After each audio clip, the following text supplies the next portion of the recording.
O Ateliê é um podcast documental sobre um grupo de mulheres que em 2022 decide denunciar uma escola de artes. O relato dessas 3 pessoas que procuraram a polícia é ecoado por dezenas de outras que foram ligadas a essa mesma escola.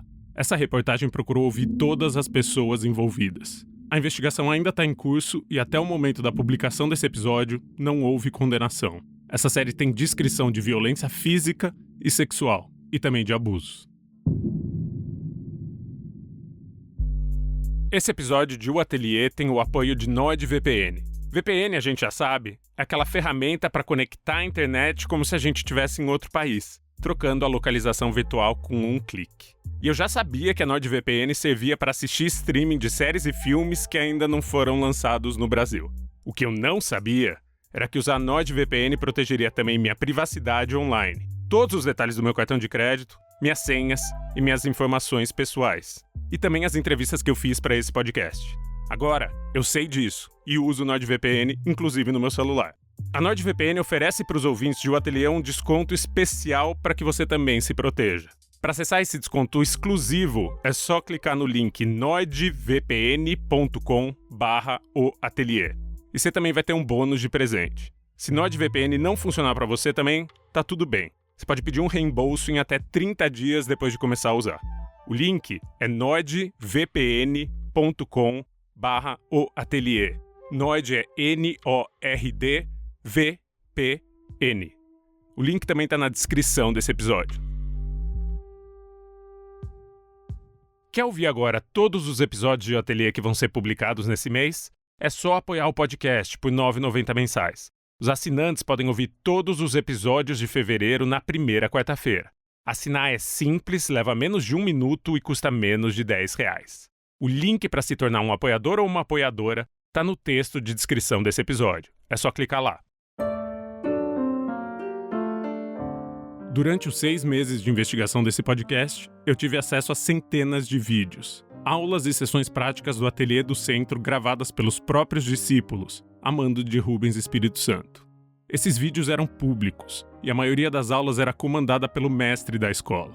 Outras eram dadas pelos discípulos mais altos na hierarquia. Depois de passar horas e mais horas em frente ao computador, assistindo esses vídeos, um deles prende a minha atenção. E aí eu queria propor que cada um mostrasse ou fizesse alguma coisa que tem a ver com o universo dele, assim. É uma aula online, ministrada pela aluna mais fiel ao mestre, que já está na escola há quase 13 anos. Nos primeiros minutos, ela explica que a aula será sobre o universo artístico de Hess, a sigla de Rubens Espírito Santo.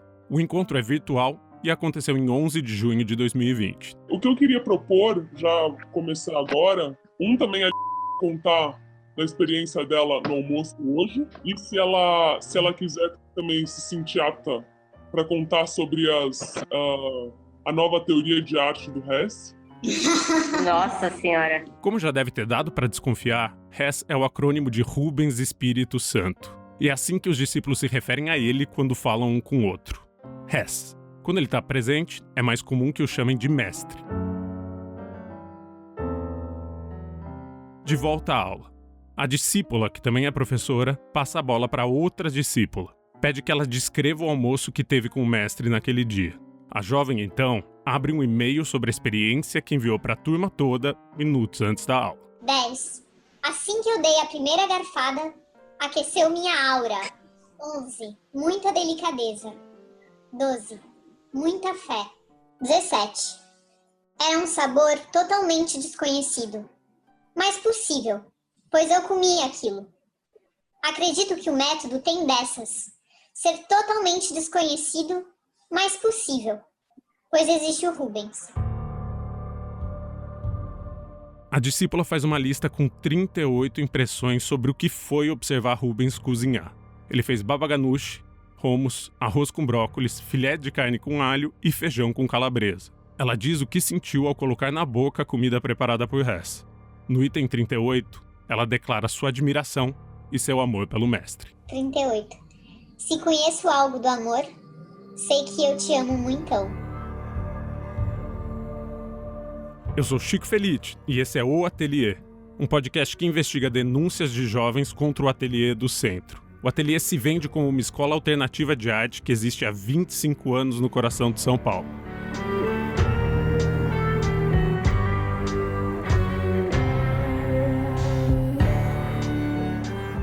Mas quase 20 pessoas que passaram por lá narram outra realidade. Afirmam que o dono do lugar, Rubens Espírito Santo, é o líder de uma seita e que esse homem submete jovens a violências, assédio, humilhações, exploração financeira e abuso sexual.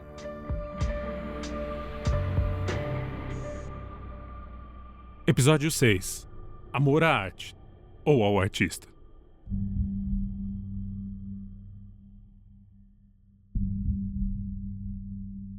A essa altura, já deu para entender que a violência física e a humilhação fazem parte do método de ensino de Rubens Espírito Santo.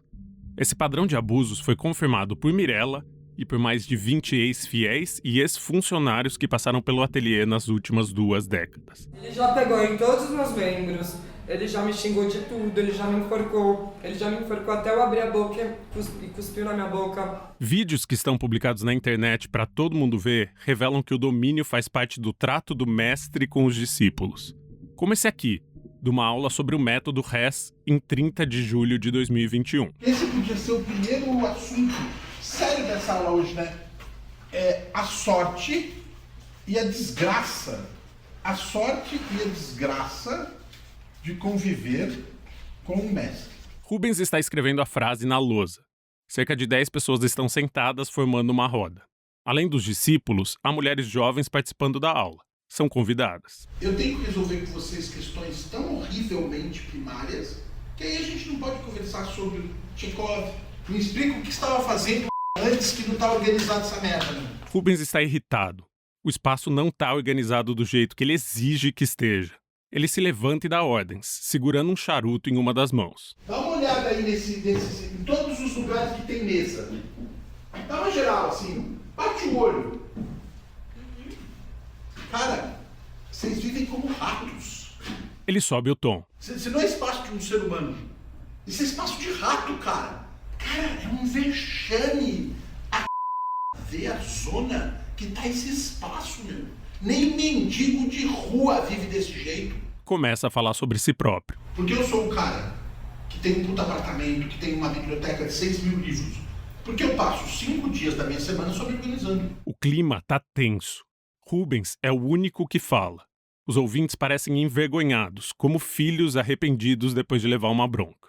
Rubens, eu acho que eu só fico me perguntando assim, por que a gente não espera mais de nós? Por que a gente convive com uma pessoa que tem um nível de exigência tão alto e só faz o que é suficiente? Mas, quando Rubens expõe seu lado autoritário fora do seu habitat natural, a reação das pessoas pode ser bem diferente. Não entra mais nada dentro da sua cabeça, entende? Você não sabe nem o que significa a palavra violência. Violência seria desmontar o seu cérebro e botar outro aí dentro, cara. Esse áudio é de uma mesa de discussões na Matilha Cultural, um espaço de arte e cultura no centro de São Paulo, em que Rubens é um dos palestrantes. Ele está levantando a voz para uma das participantes, uma senhora de cabelos brancos e curtos. O tema da discussão é a estética e a política dos protestos que tomaram as ruas do Brasil em junho de 2013. Por que você está sentado aí? Vamos trocar de lugar, senta lá. Ele se levanta e vai até o outro lado da sala, onde está essa senhora. Pega ela pelo braço, ordenando que ela mude de lugar. Você senta onde você quiser. Percebe? Se você não gosta de estar aqui, a porta está aberta o tempo inteirinho. Entende? Rubens parece não dar atenção ao que ela fala. Se afasta e volta para o seu lugar. As pessoas ao redor estão constrangidas, com a cabeça baixa ou trocando olhares inconformados com o que acaba de acontecer. Uma delas até rebate a atitude do mestre do ateliê do centro. Então você não precisa ter cérebro pra ser violento. Basta ser um boçal imbecil, cara. Um jovem de touca laranja toma a palavra. Rebate a teoria de Rubens sobre violência. Ô, mano, sai ali, cara. Por que você não pede pra todo mundo dar um soco na sua boca aqui agora? Você não ama violência? Você não ama violência, não, confusão? E a plateia dá eco ao que esse jovem diz. Você não fica na moral, velho, porque tá falando bosta demais. A gente tá aqui trocando uma ideia na moral. Eu agressivo, tá falando abobrinha, assim, e é mó, deve ser mó frangão aí. Rubens permanece em silêncio e a conversa muda de mão. Desculpa aí, irmão, eu queria falar 2 coisas sobre cidades que talvez vocês não saibam. Esse episódio vai tratar do outro lado da relação entre mestre e discípulos, da veneração a Rubens Espírito Santo, do que alguns discípulos chamam de maior amor que já sentiram na vida. porque não é só de partes ruins que é feita uma relação abusiva. Se esse relacionamento ele fosse 100% ruim o tempo todo, ele não seria um relacionamento abusivo, ele seria um relacionamento ruim, né? E seria muito mais fácil da pessoa olhar e identificar e falar, poxa, essa pessoa me maltrata, não tenho por que ficar aqui. Essa voz que a gente ouve é de Letícia Morello, psicóloga que estuda neurociência cognitiva, social e afetiva. Mas isso é intercalado com momentos de paraíso, né? Onde aquela pessoa se sente completa, amada, respeitada. Eu diria até que se você for comparar com relacionamentos saudáveis, né? É como se a gente imaginasse um relacionamento saudável como uma linha reta e um relacionamento abusivo com altos e baixos, e talvez esses altos sejam até mais altos que a linha reta de um relacionamento saudável, né? Então, as pessoas passam pelo que a gente até chama, né, de lua de mel do relacionamento abusivo. As partes boas de uma relação abusiva se tornam tão boas que as agressões ficam leves nessa balança de medidas próprias. Uma das ex-discípulas que entrevistei me disse que o que ela sentia por Rubens era um amor profundo. Ela diz: o Rubens era um grande amor não romântico, um lugar de acolhimento e de carinho muito grande. A atriz Verônica Valentino, vencedora do Prêmio Bibi Ferreira 2022, vai ler trechos da entrevista com uma outra denunciante que também prefere não se identificar. Essa jovem artista me disse: mas é engraçado porque por mais que uma parte minha tivesse de saco cheio, sofresse, tivesse consciência desse sofrimento, eu demorei muito tempo. Acho que uns 2 anos para cair a ficha de que tudo que eu vivi era um abuso, sabe? Daqui a alguns minutos, a gente vai conversar mais com psicólogas para entender qual o caminho que desemboca numa relação abusiva e na dependência emocional que se cria a partir dessa relação.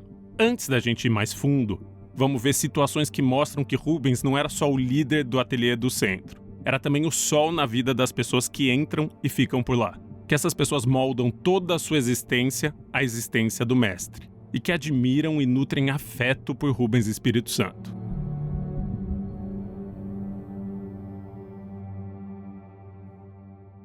Em uma reunião de Mirelle e Dudu com os advogados, no dia 2 de agosto de 2022, os ex-discípulos falam sobre a devoção que existia a Rubens. O meu presente de aniversário era jantar com o mestre e eu pagava. E ele escolhia o restaurante, tá? E ele escolhia o vinho. E aí ele ainda sentava na mesa e falava: Mirella, você não acha que você tá jantando com o Duchamp do nosso tempo? Marcel Duchamp foi um pintor e escultor francês. Ele é um ícone da vanguarda artística europeia, conhecido pelas suas obras subversivas e por sua rebeldia. E também por ter colocado um urinol numa galeria de arte e chamado aquilo de obra-prima.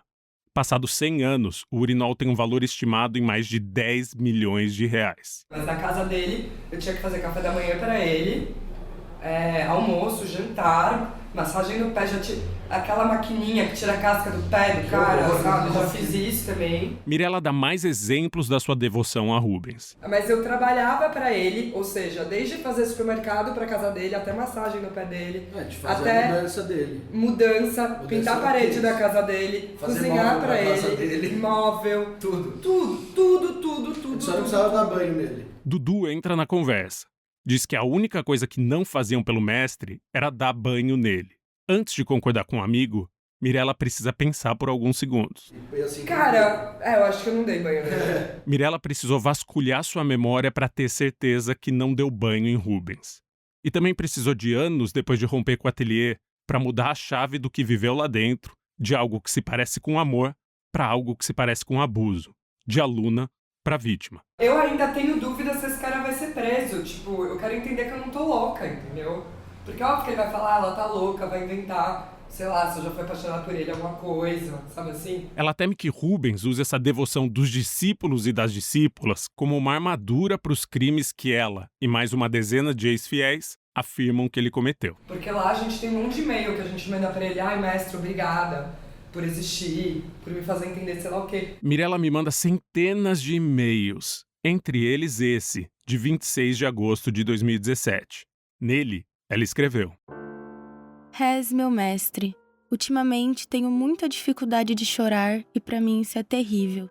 Hoje saíram algumas lágrimas. Senti uma certa gratidão que não entendo muito bem. Estou certa que estar perto de você é meu caminho, trabalhar para ser sua discípula. Acho que estou aprendendo, tendo acesso ao que é maravilhoso da vida. Muitos beijos, Mirella. Outro e-mail, de 19 de julho de 2017, é uma carta aberta de Rubens aos alunos. É um texto enorme.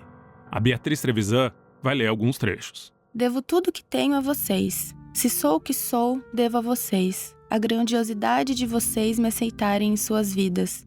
Honro cada um de vocês que me iluminam quando me compram com suas esperanças. Eu não existiria sem cada um de vocês.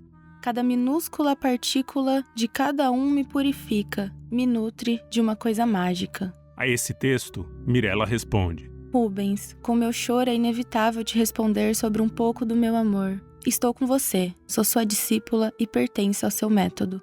Obrigada por me aceitar como sua aluna. Minhas melhores lágrimas são essas, que acontecem quando me dou conta de que tenho vontade de viver e de me formar.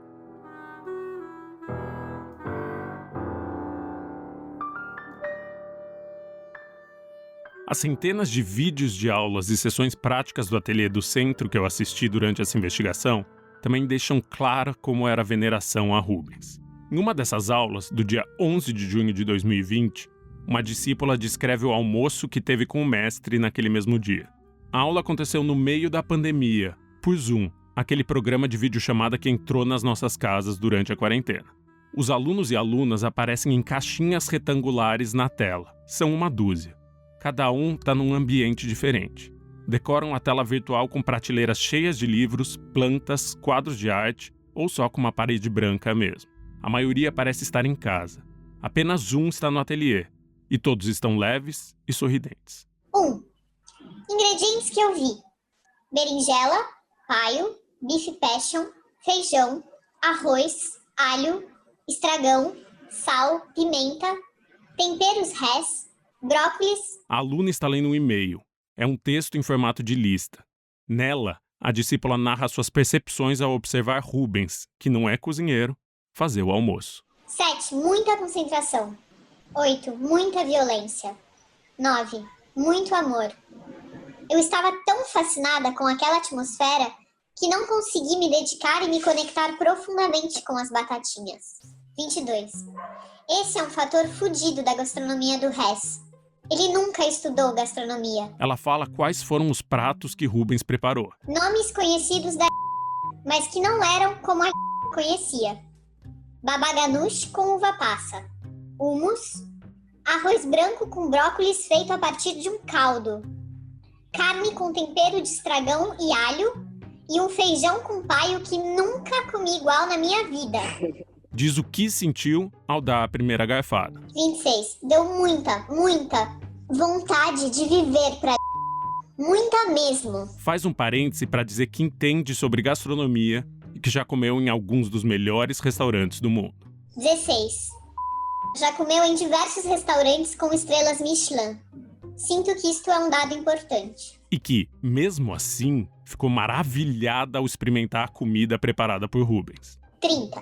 Eu realmente não consigo escrever como a gastronomia do Rubens dá certo. Não era pra dar certo. Mas dá tão certo que vira algo divino e intraduzível. Diz que ficou tão emocionada que não conseguia parar de comer. Eu tinha a sensação de que eu nunca mais iria sentir algo parecido se eu não repetisse mais. De que aquilo saiu de um lugar tão proibido que seria impossível eu encontrar em outro lugar. E acredito fortemente que o que eu comi não vou encontrar em outro lugar, senão em mim, algum dia. Os discípulos estão concentrados e sérios enquanto ela descreve o almoço e suas sensações. 27. Senti muita vontade de ter a minha cozinha e oferecer jantares com experiências gastronômicas com ensinamentos de res. No futuro, eu poderia ser sua assistente de cozinha. Termina a lista de 38 itens com uma declaração de amor. 37. Rubens. Do lugar mais profundo do coraçãozinho da meus sinceros obrigada. O seu calor enriquece minha alma e faz com que eu enriqueça o meu calor. 38. Se conheço algo do amor, sei que eu te amo muitão. Quando ela termina, todos parecem emocionados. A professora, que é uma das discípulas mais antigas de Rubens, pergunta para um aluno que parece novo na roda o que ele achou do que ele acabou de ouvir. Saberia dizer, assim, um pouco, só pra parecer que a gente não é, muito louco, sabe? E fanático? Ele responde de bate-pronto. Não, acho que vocês são muito loucos e fanáticos. Vale lembrar que as vozes de discípulas e discípulos estão alteradas por um efeito sonoro. É que essas pessoas também podem ser vítimas dentro de uma seita. Então o intuito não é expô-las, apenas entender o funcionamento dessa seita. Os agradecimentos calorosos a Rubens não estão só em vídeos e e-mails. Há incontáveis textos dedicados ao mestre do ateliê, em dezenas de livros e relatórios escritos pelo mestre e por seus discípulos. Esses são só alguns trechos dessas dedicatórias. Me sinto muito abençoada. Obrigada do fundo do meu coração. Obrigada pela dívida que acumula estando todos os dias fazendo parte da sua vida. É muito bonito e é um privilégio gigantesco. Com muito amor e carinho. Isso é a dedicatória no começo de um livro. Agradecemos profundamente ao nosso mestre Hess pela sua insistência diária em nossa formação e na construção de um espaço de excelência, contribuindo para a invenção de nosso país. Esse daqui é o agradecimento em outro livro. As broncas, a tatuagem, meus desenhos sendo rasgados, as humilhações. É tudo pra mim. Cara, que presente. Seria impossível me sentir hoje tão adequada à minha pele se não fosse por isso. Com muito amor. A gente também já falou em outros episódios que os discípulos escrevem livros sobre o método Hess. Pagam do próprio bolso a produção desses livros. Um discípulo que está no ateliê há 12 anos não chegou a escrever um livro, mas fez seu trabalho de conclusão de cursos sobre a escola do centro. Nos agradecimentos, Rubens vem antes da sua família e do orientador. O jovem escreve: Agradeço de todo o coração a meu mestre Rubens Espírito Santo. Rescava com a sua vida um espaço de gratidão que salva a minha vida todos os dias. Sou grato pela sua bem-aventurança, por abrir mão de si para estar na sua missão sangrenta que é abrir espaço. Eu leio o trabalho inteiro, que tem 200 páginas. Mais da metade delas são sobre Rubens Espírito Santo, seu método de ensino e o ateliê do centro. O jovem conta uma parcela da história do mestre, enaltece sua obra e fala que é discípulo de Rubens há uma década. Ele literalmente usa as palavras mestre e discípulo. O próprio corpo dos discípulos vira parte das obras do mestre. Rubens também faz a pele deles de tela. Quase todos que estão no ateliê em 2022 têm os corpos cobertos de tatuagens feitas por ele. Um dos vídeos que eu assisti, de julho de 2021, mostra Rubens tatuando uma discípula dentro do ateliê do centro. Ela está deitada numa mesa com os olhos fechados. Outros discípulos estão ao redor, segurando potinhos de tinta e lenços de papel. Vermelho pra mim, esse daqui, ó. É um desenho enorme e colorido no braço esquerdo dela, que vai das costas até o cotovelo. Essa mesma discípula já tem o outro braço fechado com desenhos de Hess. No site do ateliê, um discípulo escreve: Sinto de um jeito difícil de explicar que, depois de Hess ter tatuado meu antebraço, minha alma física sofreu algum tipo de upgrade. Na mesma página tem um texto do próprio Rubens falando sobre suas tatuagens. Elemento terrível de minhas tatuagens. Não são um mero desenho. Minhas tatuagens são símbolos de poder, amuletos. É um elemento do terror entre o que somos e o que podemos ser? É o devir? Em 2022, o ateliê do centro ainda existe. E ainda existe a veneração a Rubens Espírito Santo. Mas Mirella não tem mais dúvida sobre o que pensa e o que sente. Eu quero fechar o ateliê do centro e eu quero que o Rubens seja punido segundo as leis que eu não conheço. Mas, cara, eu não quero dinheiro com isso, eu não quero exposição com isso. Mas eu quero fechar esse sistema violento. Eu não sei ser artista no mundo, porque assim, minha carreira tá crescendo e as pessoas me perguntam disso. Eu não vou passar pano pra esse cara. Então, eu quero uma paz interna de saber que eu fiz alguma coisa e não carregar esse fardo. Ponto. Ponto.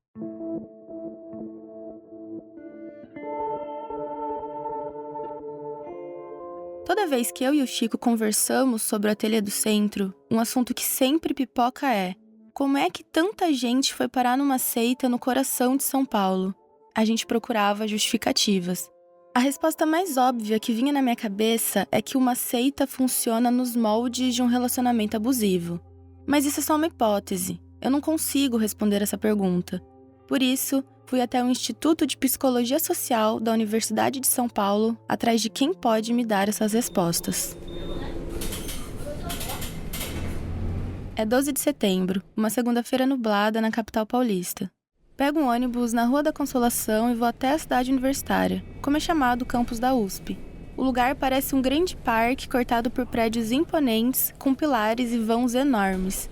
Prédios, na sua maioria, construídos há muito tempo. Gente, obrigada, tchau, viu? Tchau. Obrigada, você também. Eu chego no meu destino, ou quase o meu destino, porque eu sempre me perco quando vou até a cidade universitária. Então eu ando até o prédio mais próximo e peço ajuda para me localizar. Gente, licença. Desculpa a invasão aqui, eu tô um pouco perdida. Sim? Vocês podem me dizer onde é o Instituto de Psicologia? Psicologia? É? Voltando aqui, primeiro corredor à esquerda, voltando aqui, ó. Tá bom. É o prédio lá da frente, do outro lado da rua. Tá bom, obrigada. Nada. Finalmente eu encontro o Instituto de Psicologia Social. Estou ali para conversar com a professora e pesquisadora Belinda Mondebal, que estuda relações de gênero. Eu encontro a professora Belinda em frente à sala, que está fechada. É que a professora esqueceu a chave em casa, então pediu pra gente ir até um banco de praça que fica num corredor a poucos passos dali. Tá ótimo, então vamos lá. Vamos lá. A entrevista começa, e a minha primeira pergunta é a mais óbvia. Professora, o que é uma relação abusiva? Consegue definir pra mim? Como o próprio nome diz, né, é uma relação que envolve abuso. Na relação abusiva, de alguma maneira, se dá uma dinâmica, né, no interior da relação, na qual um acaba se colocando, vamos dizer assim, a serviço, né, das necessidades, das demandas pessoais do outro. Portanto, é uma relação violenta, né? Porque ela, de alguma maneira, é um modo de uma das partes dessa relação impor as suas necessidades. Uma relação abusiva envolve poderes desiguais. Uma das pessoas assume o lugar de comando, enquanto a outra passa a se submeter a ordens e a perder a autonomia. No ateliê do centro, a lógica é essa. Numa reunião que teve com advogados em agosto de 2022, Mirella contou da vez em que um mestre do ateliê a obrigou a baixar o valor da primeira obra que ela vendeu. Ela me diz que obedeceu. Mas, por exemplo, chegou um dia que eu vendi o meu primeiro desenho para um vizinho que eu tinha. E aí eu cheguei feliz, Rubens, desenho enorme, vendi um desenho por R$1.500, que não é nada. Você vai ligar para esse cara agora e vai falar que é 750. Sem motivo nenhum. E aí, Silvio? Peguei. Pra falar que ele tava por isso. O cara não entendeu nada. Talvez você esteja se perguntando, mas é tão fácil assim perder sua autonomia e simplesmente obedecer? Não dá pra perceber que se está num lugar de submissão e, percebendo, escapar disso? Dizer não? Dependendo talvez da habilidade do sedutor, do manipulador, não é? Pode ser que seja realmente muito difícil poder de alguma maneira discriminar e falar, não, pera um pouco, o que está acontecendo aqui, né? Como assim? Isso está certo? É que não é tão simples assim, porque envolve sedução e manipulação. Eu quero entender melhor esses mecanismos. Pergunto para a professora Belinda se a gente consegue explicar o que são esses termos na prática. Ela implica nessa coisa, né? A manipulação tem a ver com as mãos, né? Assim, com manipular um objeto, manipular, quer dizer, em que você tem o outro nas tuas mãos, né? Então que vai depender da tua habilidade, né? Em de alguma maneira conformar o outro aquilo que você deseja, né? E claro que é preciso fazer de uma forma tal, grande parte das vezes, em que o outro não se perceba sendo manipulado. Então, a grande sacada do manipulador é a gente não perceber que está sendo manipulado? Sim. A gente achar que está fazendo como se fosse nosso o que está sendo, na verdade, produzido em nós. Os ex-discípulos do ateliê do centro com quem conversei me disseram que não notavam sua autonomia derretendo. Dizem que fazia parte do método de Hess afirmar que tudo que faziam para o mestre, na verdade, estavam fazendo porque queriam e para o próprio bem. Aí você tem que chamar ele de mestre. Aí você pensa, mas será que eu tô fazendo um trabalho não remunerado? Não, mas você não tá fazendo isso pra mim, você tá fazendo isso pra você. E aqui você tá se salvando enquanto você cozinha pra mim e você vai se iluminar. Dizem também que tentavam impor limites, mas que tudo era manipulado para parecer algo positivo e com sentido. Era sempre a mesma questão, de tipo, você está 100% ou não? Ele queria que você estivesse 100% entregue, então ele estava sempre provocando isso, esse limite. Então, por mais que você estabelecesse um limite com ele estava sempre querendo passar esse limite. Então, não tinha limite. Não era consentido, sabe? Era uma coisa forçada, manipulada mesmo. Uma ex-discípula me disse que o talento de Rubens é justamente a subversão do sentido. Ela diz: todos os abusos que aconteciam ali eram justificados como, não, veja bem, isso daqui parece um abuso, parece um machismo. Mas, na verdade, se você expandir a sua visão para isso, na verdade, eu estou te levando a experimentar a agressividade, a violência do limite, e é aí que você cresce, aí que você transpõe e aí que você transcende. A sedução já é, vamos dizer assim, mais propriamente uma dinâmica psíquica, né, que se dá numa relação. É como se o modelo da sedução poderia ser, né, o canto da sereia, né? Então, em que é um canto muito bonito que me atrai, né, que me deixa de alguma maneira tomada, né? A sedução muitas vezes implica um rebaixamento da consciência, da capacidade de pensar, e eu me entrego a esse canto. Mas esse canto é uma ilusão, esse canto, como a gente estava falando antes, é um mecanismo de poder autoritário, né? É um mecanismo pelo qual eu vou capturar o outro, capturar a atenção, capturar o corpo do outro, ou aquilo que me interessa para os meus próprios interesses, né? Ao longo dessa série, já deu para perceber que as pessoas dentro do ateliê estavam imersas nesse canto da sereia. A sedução, ela tá mais na linha, vamos dizer assim, do que o Freud chama da pulsão de morte, né? Ela é um mecanismo de destruição do outro, porque destrói a capacidade do outro pensar, da capacidade do outro perceber. A professora Belinda me diz que sedução é um mecanismo psicológico de destruição do outro, em que se perde noções básicas de percepção da realidade. É uma espécie de manipulação em que eu me valho desses elementos, muitas vezes captando, né, mais ou menos intuitivamente, o que a outra pessoa precisa, a dependência dela, ou a fragilidade dela, ou a vulnerabilidade dela, para, de alguma maneira, seduzi-la, né, enganá-la. Uma ex-discípula usou a palavra sedutor para descrever o ateliê. Disse que o lugar passava uma sensação de potência, intelectualidade, criatividade. Ela sentia que era um farol para ir além do que é medíocre e alcançar o extraordinário.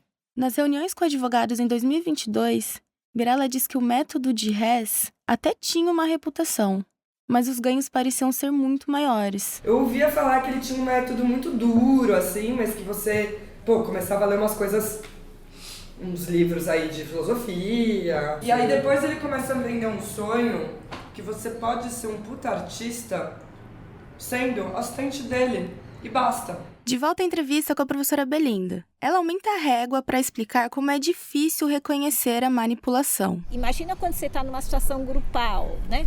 Em que várias pessoas estão agindo de uma certa forma. É mais difícil ainda você se discriminar e dizer, não, eu não quero isso não está certo. Se todo mundo está fazendo assim, por que será que eu que estou certa por não querer fazer assim, né? Então, se é uma situação de grupo, às vezes fica mais difícil, porque há uma pressão do grupo. Quando um grupo todo está agindo da mesma forma, ali entre o certo e o errado, e entre isso é uma escolha minha e aquilo é manipulação, fica quase invisível.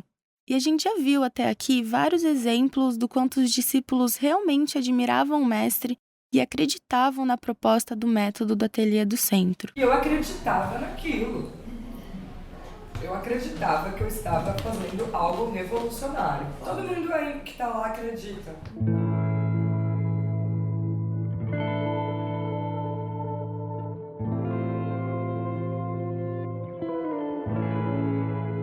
Uma semana depois de ir até a cidade universitária, eu chego na minha segunda parada para entender mais como uma relação abusiva opera. Estou na Rua Piauí, no Laboratório de Neurociência Cognitiva e Social do Mackenzie. Vou conversar com a pesquisadora Letícia Morello, especialista em violência entre gêneros. Eu ainda preciso entender por que mulheres demoram anos para conseguir sair de uma relação violenta. Porque, mesmo quando podem, não levantam e vão embora ao primeiro sinal de violência. Bom, isso é uma pergunta um tanto complexa. Imagina. Eu vou começar um pouquinho do como que a pessoa chega nesse lugar, né? Então, não tem meio que uma receita para a pessoa ser vítima desse tipo de relação, né? Então, não tem como prever quem vai ser ou não vai ser vítima de um relacionamento abusivo, de um relacionamento aí, né, como a gente fala hoje em dia, tóxico. Para responder a minha pergunta, primeiro ela responde outra. Dá para identificar de bate-pronto quando uma relação é abusiva? Ela já começa dizendo, não, porque não existe um manual de instruções. Então, a gente sabe que existem fatores de risco, né? Então, por exemplo, baixa escolaridade é um fator de risco, adolescência é um fator de risco, então é mais comum que adolescentes se envolvam do que mulheres adultas. A religião, né? Ter uma religião que seja patriarcal, que seja machista, também é um fator de risco.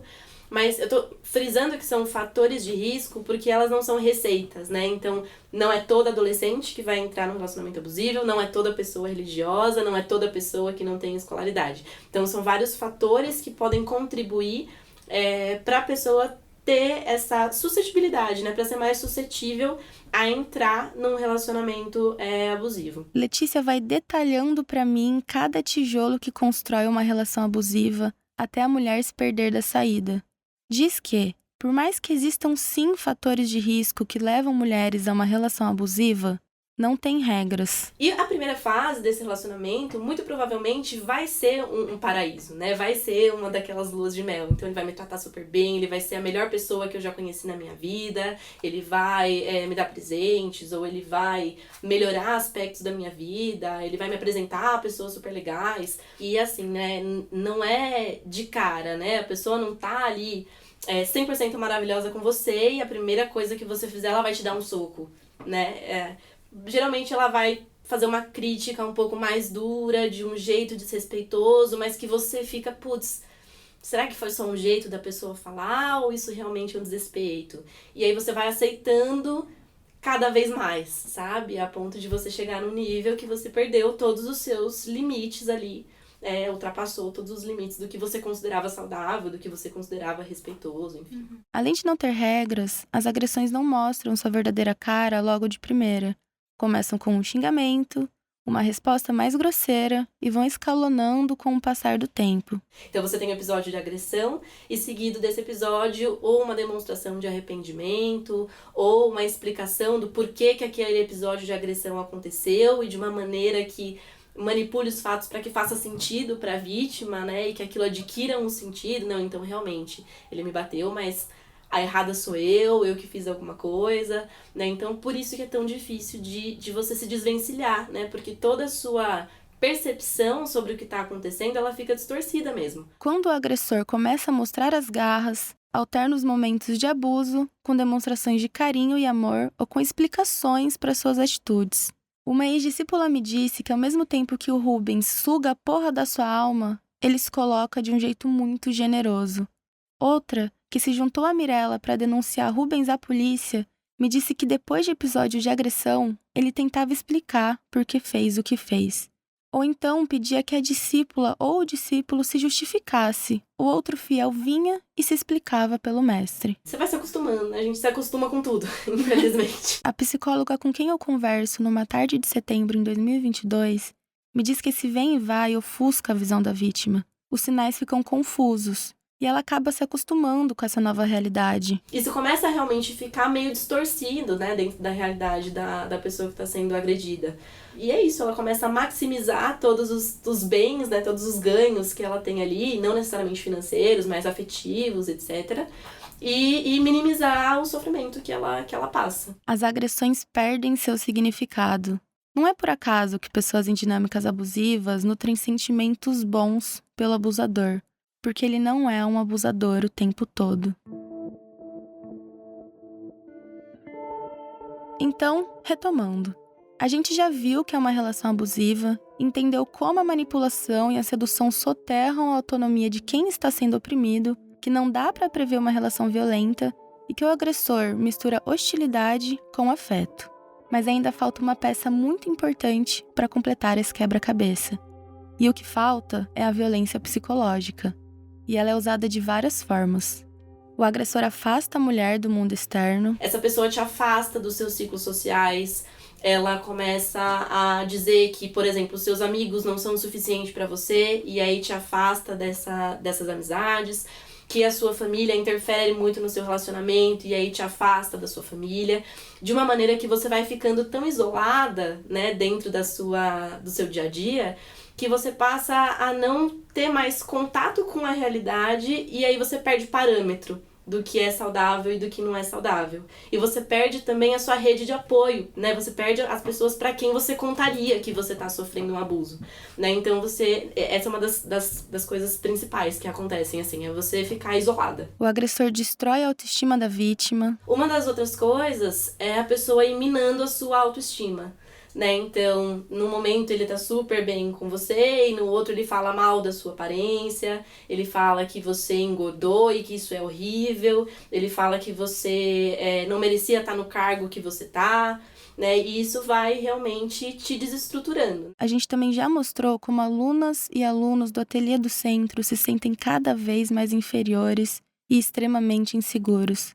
Assim, encontram no mestre um suspiro de autoestima e passam a se segurar ao lugar para se achar um pouco mais suficiente. A atriz Verônica Valentino lê mais trechos desses relatos. É uma manipulação que entra muito fundo em você mesmo, que entra nesse lugar mesmo de extrema insegurança interna.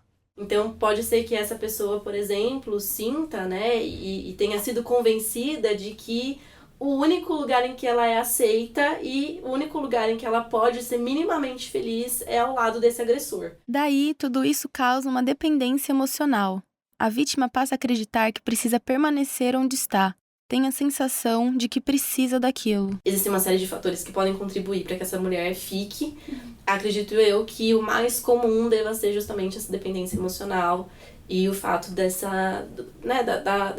do psicológico dessa pessoa tá abalado e não tá 100% ali saudável e conectado com a realidade, né? Uhum. Uma das mulheres que denunciou Rubens Espírito Santo e que não quer ter sua identidade revelada, me disse que estava no auge da depressão quando entrou no ateliê. E que o lugar, no começo, deu mais cor à sua vida. Ela disse que tinha mais força para fazer o que gostava, ter mais contato com a arte de uma forma mais intensa e ter mais vontade de viver. Eu estava tão dependente daquele lugar, porque foi a partir dali que eu meio que consegui reorganizar minha vida de alguma forma, minimamente que fosse assim, que eu achava que se eu saísse de lá, eu ia ficar desamparada. Ela me disse que, quando se deu conta, já estava dependente do lugar.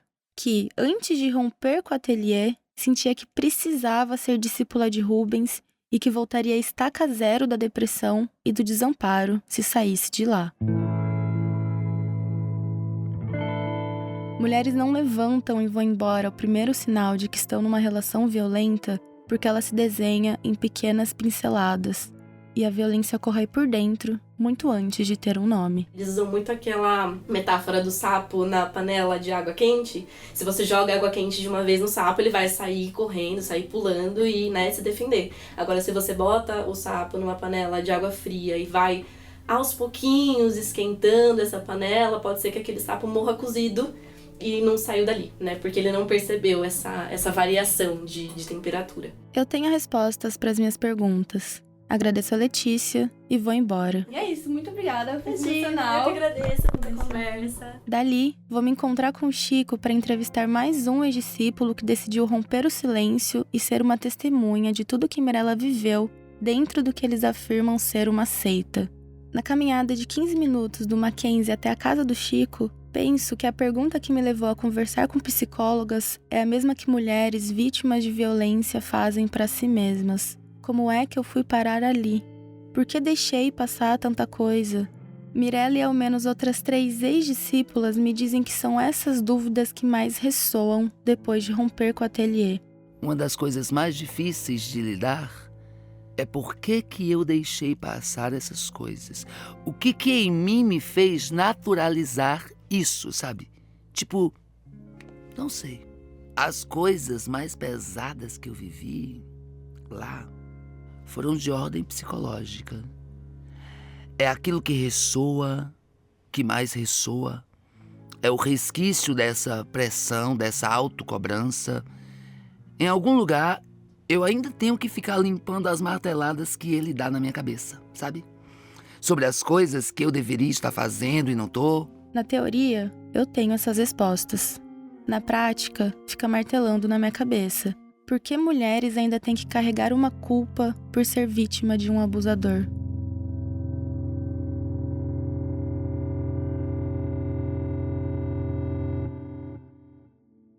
Rubens Espírito Santo nega que qualquer crime tenha ocorrido dentro do ateliê do centro. Eu não fiz nada que alguém maior de 20 anos esteja completamente condizente. Cara, vamos supor que você queira que eu faça... Eu proponho pra você agora, ô Chico, posso colocar 5 brincos no seu ouvido? É crime isso? Se você permitir? Se você falar que pode... É importante frisar desde o começo que ele nega ter cometido qualquer crime. Quando ouve as descrições das cenas de violência e de abuso que mais de 20 pessoas nos narraram, ele responde: eu só confirmaria com você se a pessoa viesse aqui falar isso pessoalmente, né? Do mesmo jeito que ela não quer que eu saiba o nome dela, ela teria que vir aqui e falar isso na frente de mais 15 pessoas. Concorda? Rubens Espírito Santo não nega que as violências tenham ocorrido, mas afirma que elas não constituem crime. Você puxa o cabelo de discípulos? Eu só vou afirmar isso se a pessoa que está falando estiver aqui. Você acha que eu sou idiota, meu? De me auto-incriminar? Até o fim dessa série, nós vamos ouvir uma entrevista com ele que em mais de 1 hora reage às acusações feitas por ex-fiéis, ex-amigos e ex-funcionários. Mas esse é um resumo da sua versão. Se você está numa relação abusiva, procure ajuda. A Central de Atendimento à Mulher ouve e acolhe mulheres em situação de violência. É só ligar para o número 180. Em caso de emergência, a mulher ou quem esteja presenciando uma situação de violência pode pedir ajuda por meio do telefone 190. Uma viatura da Polícia Militar é enviada imediatamente até o local. Você também pode encontrar auxílio psicológico e jurídico de graça no site Mapa do Acolhimento. O endereço do site é mapadoacolhimento.org. Eu vou repetir, mapadoacolhimento.org. E, se você é psicóloga ou advogada e quer ser voluntária no Mapa do Acolhimento, elas têm recebido tantos contatos que estão precisando de uma mão. Não importa onde você more, é só ter um registro ativo do Conselho de Psicologia ou da Ordem dos Advogados do Brasil. Para se cadastrar lá como voluntária, o site é queroacolher.mapadoacolhimento.org. Eu vou repetir, o site é queroacolher.mapadoacolhimento.org. No próximo episódio de O Ateliê, o dia fora da garagem tá cinza, coberto por uma muralha de neblina. Mirella olha pro céu, olha pra mim e faz uma piada. Nada como um bom cenário pro podcast, não é mesmo, Chico Felipe? Hoje foi meio propício. O dia parece mesmo escrito pela ficção. Um clima pesado para um dia pesado. Mirella tá virada, não conseguiu dormir nada. Passou mal do estômago e o sono jamais veio. Aí, sabe o que eu fui fazer essa noite? De madrugada, chivei de vingança. Ah, boa. Por causa do... Ela foi ver o filme que outro ex-discípulo comparou com a escola. V é o justiceiro anarquista que luta contra um sistema opressor. Ela nunca tinha visto o longa inteiro. Mas às vezes é legal se sentir no personagem. Aí você fica com humor. gostei.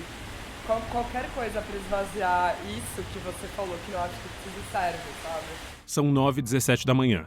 Ela queria ter saído de casa às 9, porque combinou com os advogados e as outras denunciantes de entrar na delegacia às 10 em ponto. E nunca se sabe como vai estar o trânsito de São Paulo. Nós vamos de Uber? A gente vai porque eu achei melhor não dirigir com a minha noite não dormida. Mirella pede um cigarro enquanto esperamos o carro. Eu peço o carro no aplicativo. Rua Vieira, Vasco, 26, Cambuci. É o endereço da Casa da Mulher Brasileira, um prédio que abriga uma delegacia de defesa da mulher, um escritório do Ministério Público, para atuar no nome das vítimas em ações penais de crimes e de violência, uma repartição da Defensoria Pública, para orientar as vítimas sobre os seus direitos, e um tribunal de justiça ali mesmo, para julgar os casos que chegam. Além de todos esses órgãos, o prédio tem um alojamento de acolhimento provisório, um dormitório com beliche de metal onde mulheres podem dormir por alguns dias se não tiverem mais uma casa para onde voltar. Faltando 10 minutos para as 10, a gente chega. Chegamos? Obrigado, amigo. Chegamos. Obrigada, chegamos. Bom trabalho, bom dia. Pra vocês também. Valeu, Eu penso que a gente tá no lugar errado, mas a placa confirma. É ali a Casa da Mulher Brasileira. É que o prédio parece um ginásio esportivo. É um galpão gigante com curvas de metal colorido. O maior do quarteirão.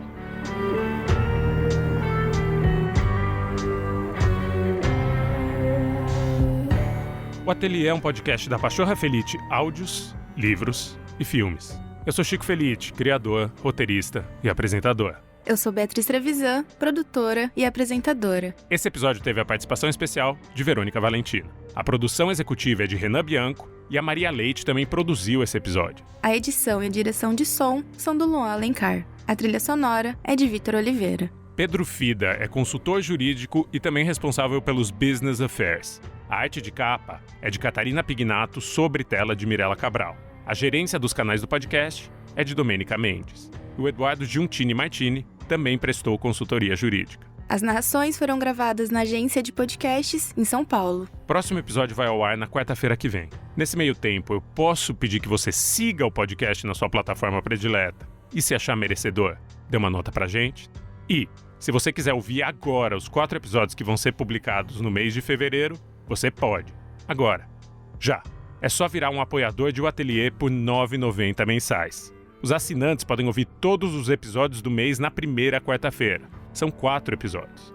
Apoiadores também podem participar de 2 conversas com a equipe por mês e terão acesso a episódios extras depois que essa série terminar.